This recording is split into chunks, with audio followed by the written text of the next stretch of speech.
Hey, what's going on, guys? Welcome back to another video, and today we are going to be reviewing James Blake's Trying Times. This album came out back in mid-March, I believe, and I did react to the main kind of lead single from this album back in probably early April, but I really wanted to listen to this full-length album by James Blake because I've never heard any of his albums in full length before, and yeah, basically I started with Doesn't Just Happen featuring the British rapper Dave. And on my initial listen, I wasn't sure what I thought of it. I like what James Blake added to the track. I like how dark and kind of, ominous the tone was. I loved his vocal effects on the song, but the rapping portion of the song, I really wasn't a fan of. So that's basically my only, taste before actually sitting down to listen to this album. So I wasn't sure how much I would like it, but after listening to this full-length album, I can confidently say that this is, one of the best works that I have personally sat down and listened to this whole year. So the album starts opening up with walkout music. This one is a lot more kind of different than anything else in this whole album. We get kind of opening strings and this gorgeous synth, like a very electronic bass track, which I am a huge fan of. One of the things I really noticed that he did on this record for a large portion of it, at least, is he'd like to mix in, higher pitched vocals, almost feminine quality vocals, along with his kind of deeper, vocals to contrast that in the chorus part especially. I really enjoyed it, and especially in this song, I found he did that a lot in this album to kind of contrast the way his vocals sound with kind of a higher pitch, whether that was someone else or it was just his vocals kind of, pitched up a notch. Really like that contrast that he used in the chorus bits. So basically this song, it felt like an electronic R&B fusion. Really intriguing kind of opening track that made me kind of want to know more about this whole album. It really reminded me of Labyrinth, the way that he kind of does this electronic sound with his, deeper, more seductive vocals, his very like fiery production stuff on Euphoria, that kind of thing. Really reminded me of what Labyrinth has done. There's a ringing synth that really plays a huge part in the melody in this song. It works so well for me. One of my favorite aspects of this whole opening track. We almost get a guitar solo portion towards the latter half of the track. Just an absolute amazing opener. The vocals were flawless. Really liked the electronic hint on this one. Was not sure what we were going to get. Crazy opener for the album. I'm a huge fan, and this is one of my favorite songs on the whole album, Walkout Music. It's stunning. We move on to the second track on the album, which is called Death of Love. Another thing that I noticed he did, very constantly on the album, that he would start out an intro on any of these songs throughout the album with a sample from an older song, whether that's a phrase or one line that's repeated either throughout the track or just kind of in the intro there. And he did that with this song, which I really enjoyed. We get more of a gospel kind of choir sound in this song. And also one thing I noticed is how personal the lyrics in this one especially. I mean, there's a lot of instances, and I will bring them up, of specific lyrics and songs that have really personal lyrics, but this one especially kind of hit me right in the feels with what he was talking about. One of my favorite lyrics in the whole album come on the bridge of this song. The lyrics say, "Don't leave me behind over one bad hour. Sometimes we come back empty-handed like bees from plastic flowers. We can't follow you where you're going. We can't follow you where you're going. We can't follow you where you're planning to go." Just something that I found was absolutely gorgeous and incredible lyricism on his behalf. Like, this is such a good song. It's a lot different from the opener, but this really allowed me to kind of focus on his lyricism, his vocals. And we got a bit of a Morse code ending, which I thought was really cool with what he did with the Morse code. But overall, again, one of my favorite songs back to back on the album, Death of Love, really good. Track number 3 is I Had a Dream, She Took My Hand. Again, the older sample begins off the song, kind of this more jazzy vibe, but still, very James Blake sounding. Again, the lyricism on this one, very sad, made me almost feel like I wanted to cry at certain times. The usage of his backing vocals and his harmonies, especially in this song, really uplifted it. And I just had to make a note of, the absolute kind of mental images that the listener gets when you're listening to a song, especially when you're reading the lyrics. Like, you can really picture the scene that he's trying to set, and it's so captivating, and he is really good at doing that. Like, really, really painted a picture in kind of the listener's mind, especially for this song. I felt he did a great job of doing that, and throughout this whole album, he seemed to do a great job of doing that. But I Had a Dream, She Took My Hand. Very, very solid song, but not one of my favorites on the album. The title track is track 4, Trying Times. The pre-chorus on this song is probably my favorite part of this song. The lyrics in this pre-chorus is, I'm an eyesore, you're a sight for. Sore eyes, you're the life force I would die for. And then you have these kind of backing vocals that are uttering completely different lyrics than what are actually being, said in the pre-chorus. And I really, really enjoyed the lyricism and the melody of that pre-chorus. So on initial listen, I was like, okay, I'm going to need another listen to this because it doesn't immediately stand out. But I did listen to it for a second time, and it really, really does grow on you the second time. One of my favorite songs on the album now that I've listened to it twice. Track 5 is Make Something Up, and kind of you jump right into this crazy lyric about him stating, well, it's not fair when a car becomes a hearse. He opens up the song in the verse saying that lyric, and I'm like, okay, really, really setting the tone. We almost have like a Bjork-style vocal chop in the beginning of this song that seems to repeat in the intro and the outro. Really, really like the use of his vocal chops and what he did with the intro and the outros of this whole entire album. We kind of get the sound of like a grungy guitar with very, very impactful drums in the second chorus, and I really, really like this whole chorus. It seemed to work really, really well. It was such a satisfying kind of, every time it got to the chorus, I'd be like, oh, yes, this is my favorite part of the song. And this really, really stood out to me as one of the best songs on the album as well. I felt it could have gotten a little harder, kind of had more of a rock feel. I wish it would have, but I still really like where the track went. I just feel like the guitar could have been more apparent, kind of, have those drums hit a little harder for a more rocky feel, because it felt like it was kind of borderline trying to be rock, but not going quite hard enough. That was my only kind of, issue with it, that I feel like it could have went harder into that element. But again, the lyricism, incredible in this song as well. Very, very captivating, and the hook is the strongest part of the song. But overall, it is up there for probably top 5 songs on the album. Track number 6 now, we have Didn't Come to Argue featuring Monica Martin. This is a very, very interesting song. It's doing something that kind of the first 5 tracks didn't really present us with. We have kind of 2 parts to the song, one where it's way more low-key, and then you can feel this bridge between part 1 and part 2 where the synth gets heavier and the production in general just gets kind of louder and more captivating. The vocal showcase in both portions of this song is amazing by both him and Monica Martin. The high notes were something that, probably the best on this album, the amount of vocal showcase both of these artists did. She has a very, very interesting vocal delivery, and kind of at the last chorus in part 2, it was very, very interesting, their both vocal delivery. And I've been reading up on kind of the sounds of microtonal music lately, and just how kind of, untraditional it is. It's used in kind of non-Western music, and it can be kind of, a shock to hear for someone that is not used to that. And since kind of knowing what that sounds like, that final chorus very, very, sounds very, very cool, but very untraditional. And I was like, that kind of sounds like almost microtonal. So if anyone kind of also thought that, let me know, because I could be wrong, but it very much sounded untraditional, but a very, very cool delivery in that final chorus between both of them kind of, bouncing off of one another. So a song unlike any other on this album, but a very, very enjoyable none the least. Going into track number 7, we have Days Go By.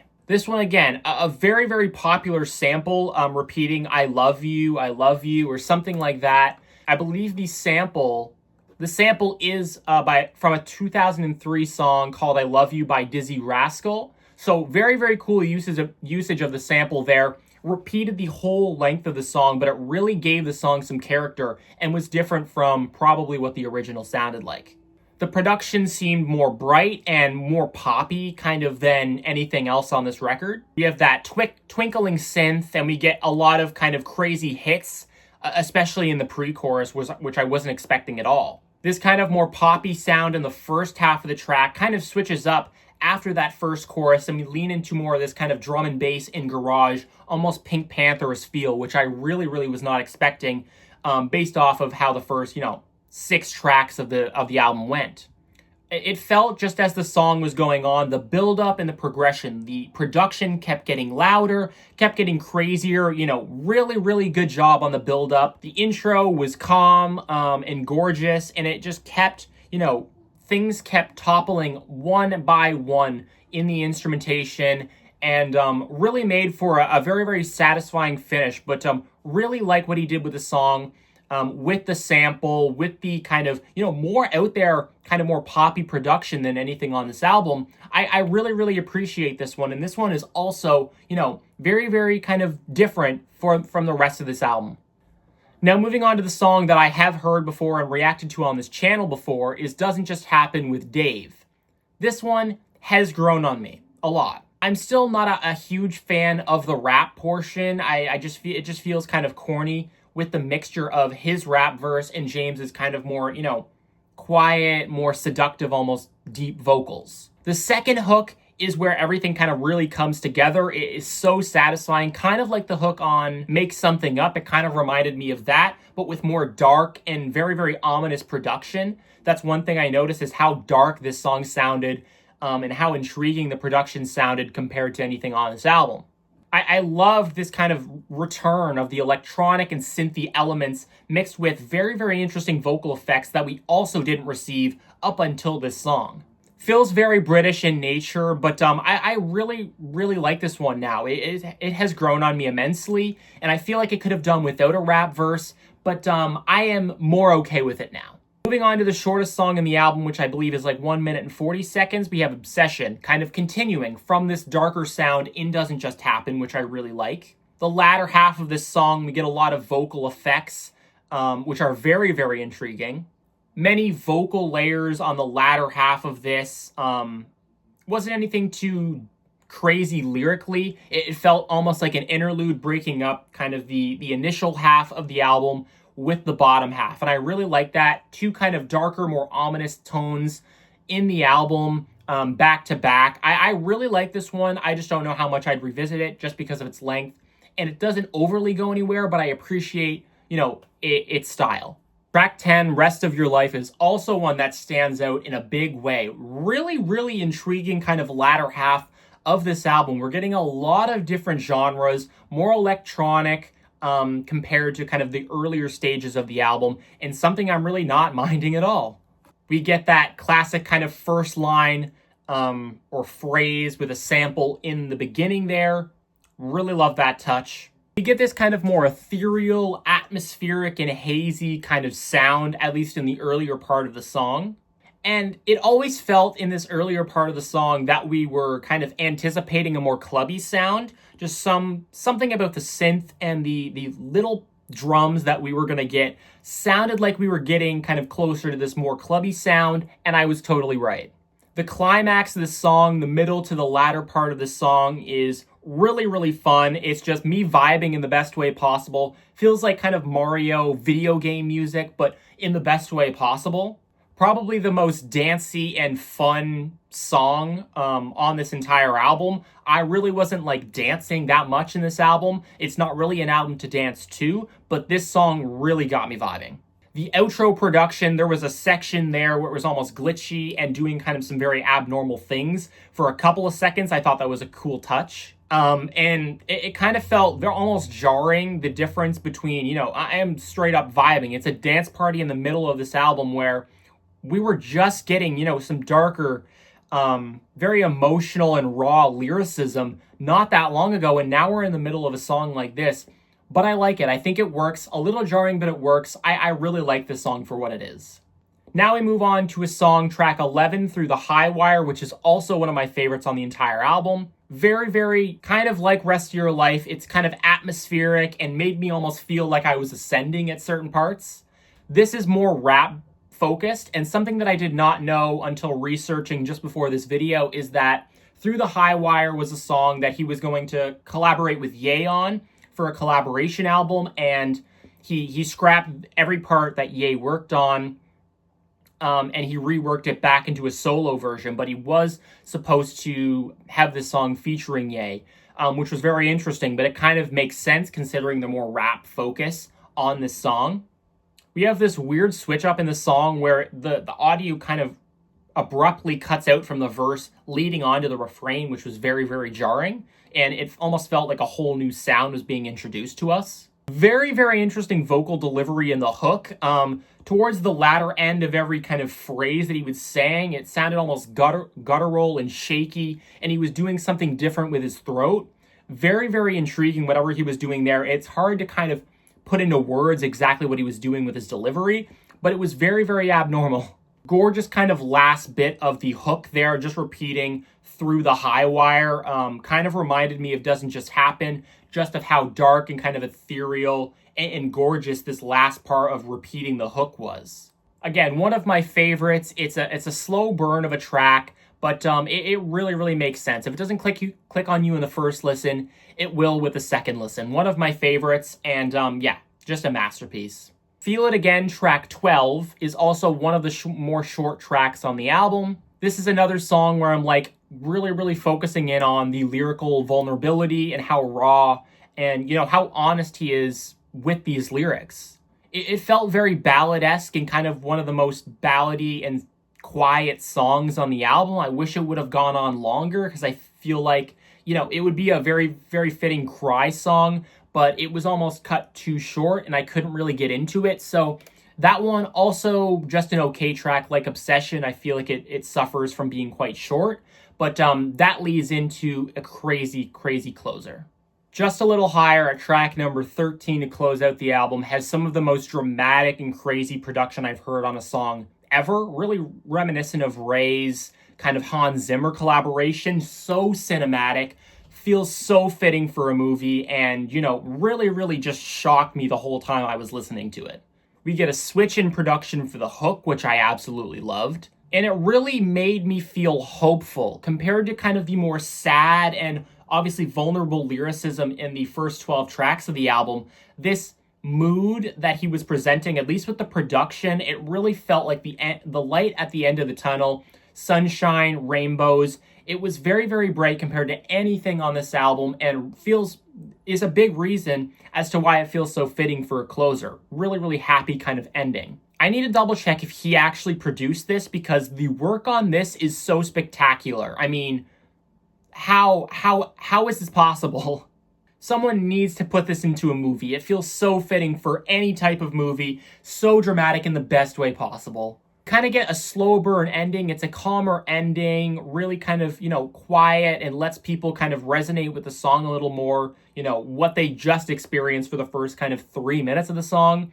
But it's an incredible album closer, making it one of the best songs on the album just because of how dramatic the production is. His vocals, again, the lyricism feels a lot more happy on this song, and yeah, this is an incredible album closer. Just a Little Higher, one of my favorite songs, if not my favorite on the whole album. That does it for James Blake's Trying Times. This is a very, very enjoyable album, especially for me going into it not really knowing what to expect. I know James Blake has always done this more rap, R&B, you know, he's had features with many kind of rappers and kind of R&B artists, but that's not always been his thing. I know he's dived into kind of a more electronic sound as well. So, you know, I had all of these kind of preconceived notions that I've heard a couple of songs from him before, but nothing too much that I wasn't really sure what we were going to get. But a lot of different sounds. We kind of get this more raw aspect. We have a dark vibe in a couple of the songs in the album. We get a little more happy with some clubby songs. We also get more, you know, synthy and electronic production, hints of gospel and rock and R&B, that kind of thing, which I love as well. But one of the mainstays about this whole album is just probably the lyricism is the one thing that I'm focusing on. The lyricism in this feels very, very honest and, you know, tragic and very, very sad at times. I don't know what the lyricism is like on his previous albums, but I know for a fact that, you know, this is something that I couldn't really take my eyes off of, is the lyrics. And it really, really, like, I was locked in on what he had to say, the kind of mental images that I was getting from every single song. That takes a lot of, you know, work to actually be able to do, and he executed it with this whole album. Really, really like the sound of this, the genre blending, his very, very, you know, deep vocals are very, very gorgeous. Like, this is a gorgeous album through and through. But yeah, let me know your favorite songs on the album down in the comment section down below. I will say my favorites are probably the first two tracks, Walkout Music and Death of Love. Make Something Up is also a slow burn of a track that some people might not get immediately, but it's one of my favorites. Days Go By is also incredible. Through the High Wire and Just a Little Higher probably round out my top 5, but there's many songs that I did not include. Sorry, my cat is trying to get up on my desk. But a fantastic album regardless. I would probably give this album an 8 to 8.5 out of 10. I'm going to be playing this back-to-back kind of, you know, for a while now. And I'm sad I didn't get to it sooner. It's been almost 2 months since the actual release of this album. But I enjoyed it regardless. Let me know your thoughts on the album down in the comment section down below. Make sure to like and subscribe if you haven't done so yet. And for more content, thank you guys so much for watching. I will see you guys in the next one.